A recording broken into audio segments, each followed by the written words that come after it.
I'm going to bring up a good friend of mine, a man who I've worked with many times. He makes me laugh a lot, and that's why I wanted him to be on this show. I think he's a great comedian. Please, a nice round of applause for Mr. Jim Carey.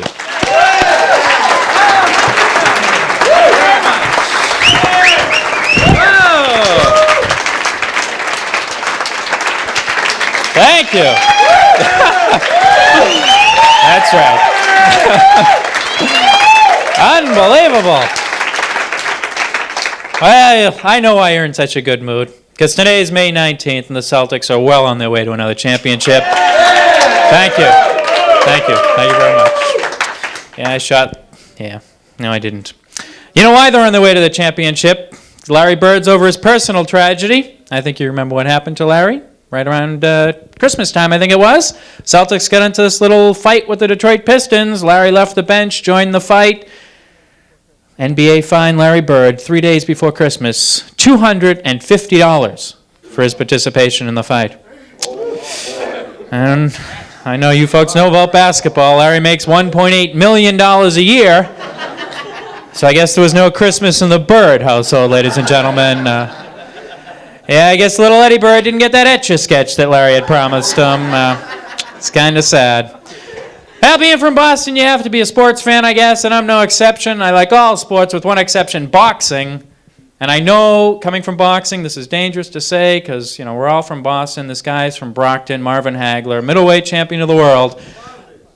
That's right. Thank you very much. He is. But he's a typical egotistical boxer. He really is. Marvin, I know they call him Marvelous. He was on David Letterman the other night.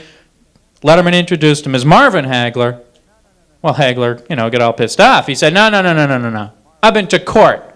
My name is Marvelous Marvin Hagler. Well, Letterman said, well, I'm sorry, Marvelous, but you must be in a pretty good mood. You just won, $10 million in a fight, defeated your top-ranked challenger. You must be in a pretty good mood. And Hagler, typical egotistical boxer, said, yeah, well, the money was okay, but I especially like beating this guy Mugabe because he has somewhat of an ego problem. Yeah, here's a guy who's legally changed his first name to Marvelous, complaining that someone else has an ego problem. I don't think so, Marvin. And then he was on Carson the other night. Did you see him on Carson? Comes on Johnny Carson. They're talking about Sugar Ray Leonard. Leonard, of course, wants to fight Hagler again. He says, well, Leonard's on some kind of an ego trip, I guess. I don't know. And then Carson, of course, said the stupidest thing he ever said. He said, well, fighters, they get hurt. There's a lot of brain damage. There's some deaths. But I guess it's a way to get yourself famous, right? Yeah, John, I guess that's pretty much the same theory as behind presidential assassins, right, John? Oh, sure, yeah. Reagan getting shot was kind of tough, but at least gave Hinckley a chance to make a name for himself. And poor Sirhan, facing a life of relative obscurity as a 7-Eleven clerk, till he finally shot RFK. Then Hagler does these Pizza Hut commercials. You've seen these, right? Marvin Hagler, Pizza Hut, pizza any way he wants it. Where exactly is this Pizza Hut where you have to be the middleweight champion of the world to get pizza the way you want it? What, am I, an idiot? Am I going to walk into one of these places and say, yeah, I'd like a cheese pizza with peppers and onions? Huh. Are you the middleweight champion of the world? Well, no, I'm not. Can you beat the shit out of our staff? Well, I don't think so. Well, then you'll have the thick pan pizza with cheese, okay, buddy? It's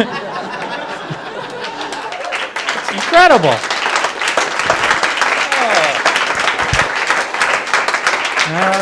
Guess you got to be in shape to eat food, I guess. Now, that's why I ate at McDonald's tonight, because I was coming down the highway, Route 93, saw the big sign, McDonald's, McDLT, easy to assemble. Ladies and gentlemen, are we Americans that stupid?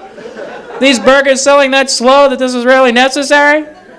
I mean, are there millions of Americans out there saying, gee, I'd like to buy a McDLT, but I'm just not sure I could put one together. I don't know. Come on. Then they spend millions of dollars researching, of course, millions of dollars advertising that they've done all this research, trying to keep the hamburger hot, the lettuce and tomato cold, couldn't figure it out on their own. Apparently they went to MIT or something.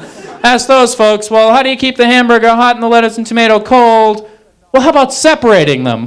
Well, that's a novel idea for you, huh? Sure. Typical McDonald's mentality. Walked into the place, of course, they're always looking for help. Big help wanted sign. McDonald's is seeking highly motivated individuals. When was the last time you saw a highly motivated individual working at a McDonald's? I don't think the Nobel Physics Prize winner of 1992 is flipping burgers right now on Com Ave. Might not be sure.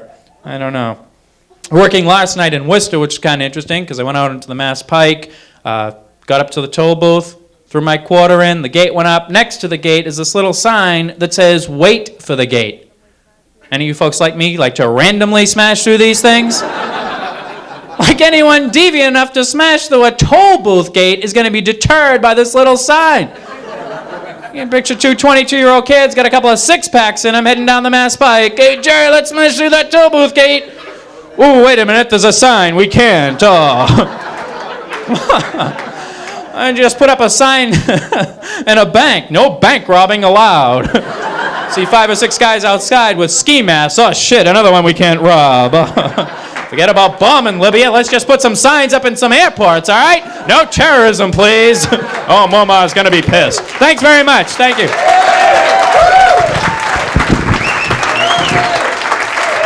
That's Jim Carey. Jim Carey.